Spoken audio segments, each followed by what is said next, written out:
These have the Sakura switches that are by Keychron. The dongle is stored on the bottom. You can switch between different connection modes on the back. You can change out the keycaps, change out the switches.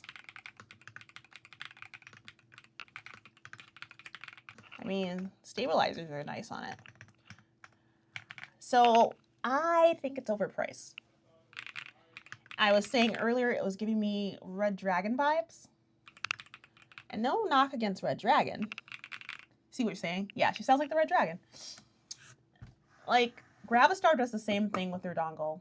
So, and that's similar price point, if not higher. But I like to have my dongle be covered or tucked in here or on the back here.